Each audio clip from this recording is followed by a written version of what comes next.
भारत का इतिहास। उत्तर में हिमालय से लेकर दक्षिण में समुद्र तक फैला ये उपमहाद्वीप भारतवर्ष के नाम से ज्ञात है, जिसे महाकाव्य तथा पुराणों में भारतवर्ष अर्थात भरत का देश तथा यहाँ के निवासियों को भारतीय अर्थात भारत की संतान कहा गया है। यूनानियों ने भारत को इंडिया तथा मध्यकालीन मुस्लिम इतिहासकारों ने हिंद अथवा हिंदुस्तान के नाम से संबोधित किया है। भारतीय इतिहास को अध्ययन की सुविधा के लिए 3 भागों में बांटा गया है: प्राचीन भारत, मध्यकालीन भारत एवं आधुनिक भारत। यहाँ प्रत्येक खंड का संक्षिप्त उल्लेख किया गया है। 1. प्राचीन भारतीय इतिहास के स्रोत। प्राचीन भारतीय इतिहास के विषय में जानकारी मुख्यतः 4 स्रोतों से प्राप्त होती है। 1. धर्म ग्रंथ, 2. ऐतिहासिक ग्रंथ, 3. विदेशियों का विवरण, 4. पुरातत्व संबंधी साक्ष्य। धर्म ग्रंथ एवं ऐतिहासिक ग्रंथ से मिलने वाली महत्वपूर्ण जानकारी। 1. भारत का सर्व प्राचीन धर्म ग्रंथ वेद है, जिसके संकलन करता है महर्षि कृष्ण द्वैपायन वेद व्यास। सबसे प्राचीन वेद ऋग्वेद एवं सबसे बाद का वेद अथर्ववेद है। ऋग्वेद में मंडलों की संख्या 10 है। देवता सोम का उल्लेख ऋग्वेद के 9वें मंडल में है। ऋग्वेद में सूक्तों एवं श्लोकों ब्रैकेट में ऋचाओं की संख्या क्रमशः 1028 एवं 10,462 है। वेद के श्लोकों को ऋचाएं कहा जाता है। चतुष्वर्ण्य समाज की कल्पना का आदि स्रोत ऋग्वेद के 10वें मंडल में वर्णित पुरुष सूक्त है। ऋग्वेद में इंद्र के लिए 250 तथा अग्नि के लिए 200 श्लोकों की रचना की गई है। वामनावतार के 3 पगों के आख्यान का प्राचीनतम स्रोत ऋग्वेद है। गद्य एवं पद्य वाला वेद है यजुर्वेद। भारतीय संगीत का जनक है सामवेद। रोग निवारण, तंत्र मंत्र, जादू टोना, शाप, वशीकरण, विवाह, प्रेम, राजकर्म, मातृभूमि आदि विविध विषयों से संबंधित वेद है अथर्ववेद।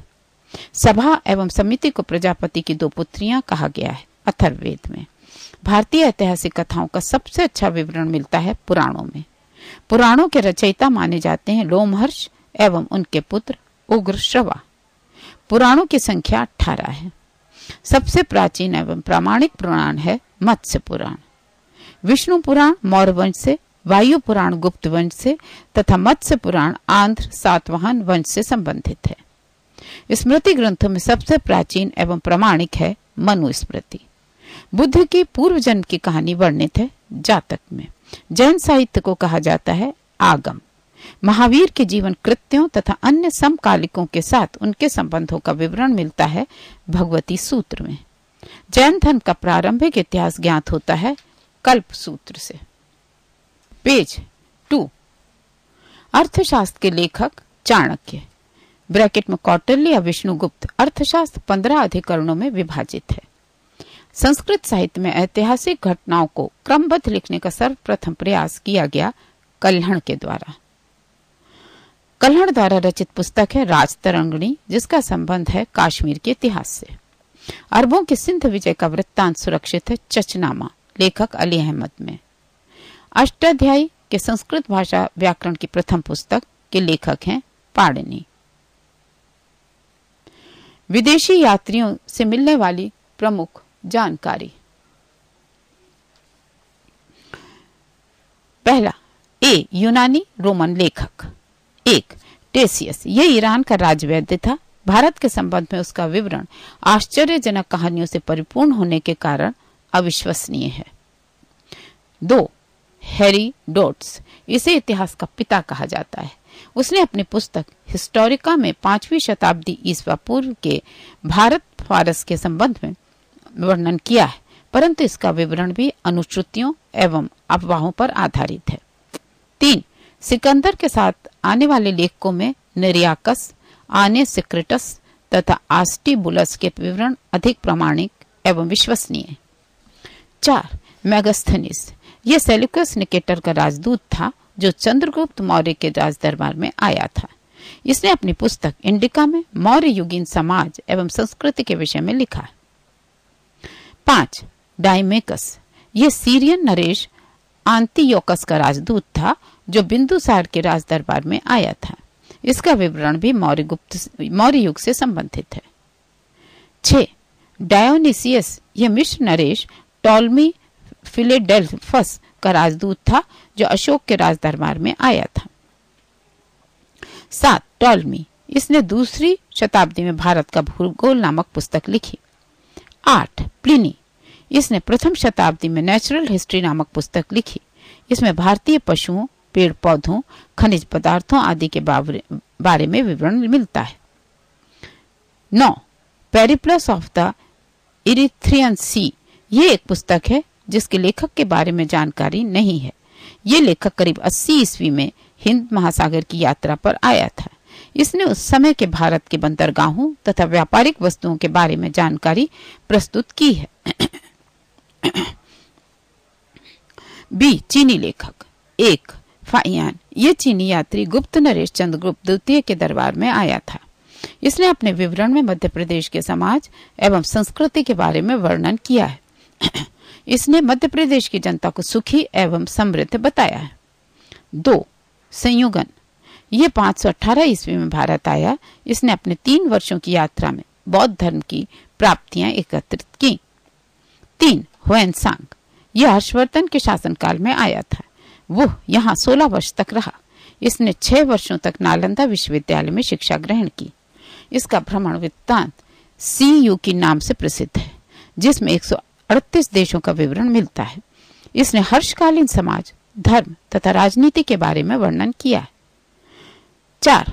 इत्सिंग, यह 7वीं शताब्दी के अंत में भारत आया। इसने अपने विवरण में नालंदा विश्वविद्यालय, विक्रमशिला विश्वविद्यालय तथा अपने समय के भारत का वर्णन किया है। पेज 3. C. अरबी लेखक। 1. अल बरूनी, यह मोहम्मद महमूद गजनवी के साथ भारत आया था। इसने भारतवासियों से जो सुना उसी के आधार पर अपना विवरण तहकीक हिंद या किताबुल हिंद, इस ब्रैकेट में भारत की खोज नामक पुस्तक में प्रस्तुत किया है। इसमें राजपूत कालीन समाज, धर्म, रीति रिवाज, राजनीति आदि पर सुंदर प्रकाश डाला गया है। D. अन्य लेखक। 1. तारानाथ, ये एक तिब्बती लेखक था। इसने कंग्यूर तथा तंग्यूर नामक ग्रंथ की रचना की। इनसे भारतीय इतिहास के बारे में जानकारी मिलती है। 2. मार्को पोलो, ये 13वीं शताब्दी के अंत में पांड्य देश की यात्रा पर आया था। इसका विवरण पांड्य इतिहास के अध्ययन के लिए उपयोगी है। पुरातत्व संबंधी साक्ष्य से मिलने वाली जानकारी। 1400 ईस्वी पूर्व के अभिलेख बोगास कोई ब्रैकेट में एशिया माइनर के से वैदिक देवता मित्र, वरुण, इंद्र और नासत्य अश्विनी कुमार के नाम मिलते हैं। मध्य भारत में भागवत धर्म विकसित होने का प्रमाण यवन राजदूत होलियोडोरस की वेसनगर या ब्रैकेट में विदिशा गरुड़ स्तंभ लेख से प्राप्त होता है। कश्मीरी नवपाषाणिक पुरास्थल बुर्ज होम से गर्तावास ब्रैकेट में गड्ढा घर का साक्ष्य मिला है। प्राचीनतम सिक्कों को आहत सिक्के कहा जाता है। इसी को साहित्य में काशार्पण कहा गया है। सर्वप्रथम सिक्कों पर लेख लिखने का कार्य यवन शासकों ने किया। समुद्रगुप्त की वीणा बजाती हुई मुद्रा वाले सिक्के से उसके संगीत प्रेमी होने का प्रमाण मिलता है। अरिक मेडू ब्रैकेट में पुदुचेरी के निकट से रोमन सिक्के प्राप्त हुए। एक यहाँ पर बॉक्स है, उसमें है अभिलेख और शासक। अभिलेख के अंतर्गत हाथी गुम्फा अभिलेख ब्रैकेट में तिथि रहित अभिलेख कलिंग राजा राज खाघेल। जूनागढ़ ब्रैकेट में गिरनार अभिनासिक अभिलेख। जूनागढ़ गिरनार अभिलेख रुद्र दमन। नासिक अभिलेख गौतमी बलश्री। प्रयाग स्तंभ अभिलेख समुद्रगुप्त। एहोल अभिलेख पुलकेशिन 2। मंदसौर अभिलेख मालवा नरेश यशोधर्मन। ग्वालियर अभिलेख प्रतिहार नरेश भोज। भित्री एवं जूनागढ़ अभिलेख स्कंदगुप्त। देवपाड़ा अभिलेख बंगाल शासक विजय सेन। दूसरा, प्रागैतिहासिक काल। जिस काल में मनुष्य ने घटनाओं का कोई लिखित विवरण उद्धृत नहीं किया उसे प्रागैतिहासिक काल कहते हैं। मानव विकास के उस काल को इतिहास कहा जाता है जिसका विवरण लिखित रूप में उपलब्ध है। आद्य ऐतिहासिक काल उस काल को कहते हैं जिस काल में लेखन कला के प्रचलन के बाद उपलब्ध लेख पढ़े नहीं जा सके हैं। ज्ञानी मानव ब्रैकेट में होमोसेपियस का प्रवेश इस धरती पर आज से लगभग 30 या 40 हजार वर्ष पूर्व हुआ। पूर्व पाषाण युग की मानव की जीविका का मुख्य आधार था शिकार। आग का आविष्कार पुरा पाषाण काल में एवं पहिए का नव पाषाण काल में हुआ। मनुष्य में स्थायी निवास की प्रवृत्ति नव पाषाण काल में हुई। मनुष्य ने सर्वप्रथम तांबा धातु का प्रयोग किया। मानव द्वारा बनाया जाने वाला प्रथम औजार था कुल्हाड़ी। कृषि का आविष्कार नव पाषाण काल में हुआ। भारत का सबसे प्राचीन नगर मोहनजोदड़ो था, सिंधी भाषा में, जिसका अर्थ है मृतकों का टीला। पेज 4। तीसरा, सिंधु सभ्यता। रेडियो कार्बन C14 जैसे नवीन विश्लेषण पद्धति के द्वारा सिंधु सभ्यता की सर्वमान्य तिथि 2350 ईस्वी पूर्व से 1750 ईस्वी पूर्व मानी गई है।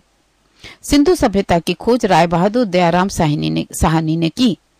सिंधु सभ्यता की प्राक ऐतिहासिक, प्रोटो हिस्टोरिकल अथवा कांस्य ब्रोंज युग में रखा जा सकता है। इस सभ्यता के मुख्य निवासी द्रविड़ एवं भूमध्य सागरीय थे। सिंधु सभ्यता के सर्वाधिक पश्चिमी पुरास्थल सुत कांगेडोर ब्रैकेट में बलूचिस्तान, पूर्वी पुरास्थल आलमगीरपुर जिला मेरठ उत्तर प्रदेश, उत्तरी पुरास्थल मांदा जिला अखनूर जम्मू कश्मीर तथा दक्षिणी पुरास्थल दाइमाबाद जिला अहमदनगर महाराष्ट्र। सिंधु सभ्यता या सैंधव सभ्यता नागरीय सभ्यता थी। सैंधव सभ्यता से प्राप्त परिपक्व अवस्था वाले स्थलों में केवल 6 को ही बड़े नगर की संज्ञा दी गई है। यह है मोहनजोदड़ो, हड़प्पा, गणवारीवाला, धौलावीरा, राखीगढ़ी एवं कालीबंगन। स्वतंत्रता प्राप्ति पश्चात हड़प्पा संस्कृति के सर्वाधिक स्थल गुजरात में खोजे गए हैं। लोथल एवं सुतकोतदा सिंधु सभ्यता का बंदरगाह था। जुते हुए खेत और नक्काशीदार ईंटों के प्रयोग का साक्ष्य कालीबंगन से प्राप्त हुआ है। मोहनजोदड़ो से प्राप्त अन्नागार संभवतः सैंधव सभ्यता की सबसे बड़ी इमारत है। मोहनजोदड़ो से प्राप्त बृहत स्नानागार एक प्रमुख स्मारक है, जिसके मध्य स्थित स्नान कुंड 11.88 मीटर लंबा, 7.01 मीटर चौड़ा एवं 2.43 मीटर गहरा है। अग्निकुंड लोथल एवं कालीबंगा से प्राप्त हुए हैं। मोहनजोदड़ो से प्राप्त एक शील पर 3 मुख वाले देवता पशुपतिनाथ की मूर्ति मिली है। उनके चारों ओर हाथी, गेंडा, चीता एवं भैंसा विराजमान है। मोहनजोदड़ो से नर्तकी की एक कांस्य मूर्ति मिली है।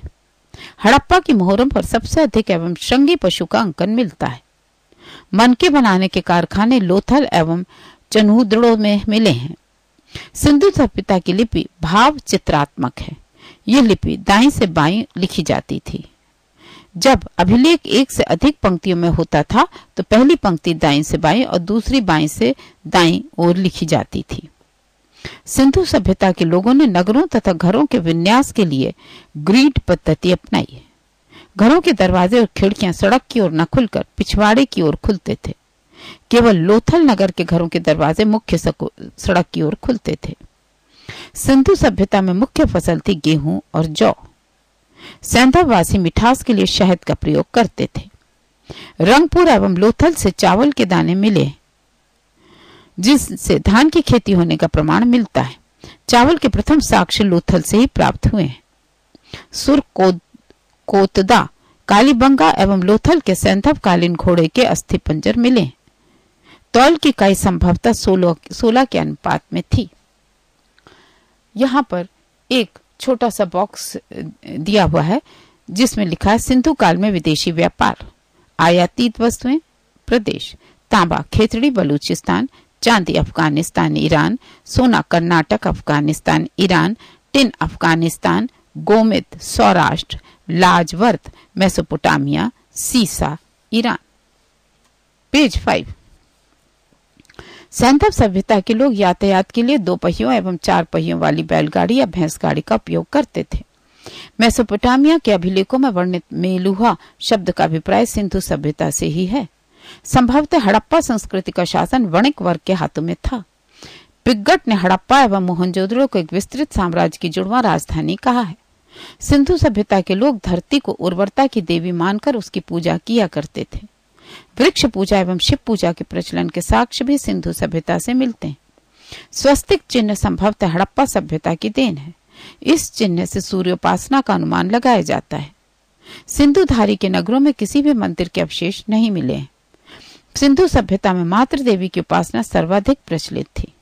पशुओं में कुबड़ वाला सांड इस सभ्यता के लोगों के लिए विशेष पूजनीय था। स्त्री मृण मूर्तियां, मिट्टी की मूर्तियां अधिक मिलने से ऐसा अनुमान लगाया जाता है कि सैंधव समाज मात्र सत्तात्मक था। सैंधववासी सूती एवं ऊनी वस्त्रों का प्रयोग करते थे।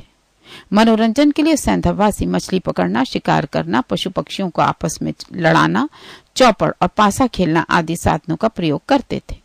सिंधु घाटी के लोग तलवार से परिचित नहीं थे।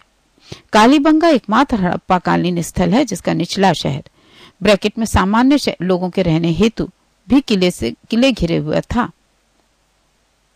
पर्दा प्रथा एवं वैश्यावृत्ति सैंधव सभ्यता में प्रचलित थी। शवों को जलाने एवं गाड़ने यानी दोनों प्रथाएं प्रचलित थी। हड़प्पा में शवों को दफनाने जबकि मोहनजोदड़ो में जलाने की प्रथा विद्यमान थी। लोथल एवं कालीबंगा में युग्म समाधियां मिली हैं। सैंधव सभ्यता के विनाश का संभवतः सबसे प्रभावी कारण बाढ़ था। आग में पकी हुई मिट्टी को टेराकोटा कहा जाता है। नीचे एक बॉक्स है जिसका शीर्षक है सैंधव सभ्यता के प्रमुख स्थल, नदी, उत्खननकर्ता एवं वर्तमान स्थिति। प्रमुख स्थल हेडिंग्स हैं नदी, उत्खननकर्ता, वर्ष, स्थिति।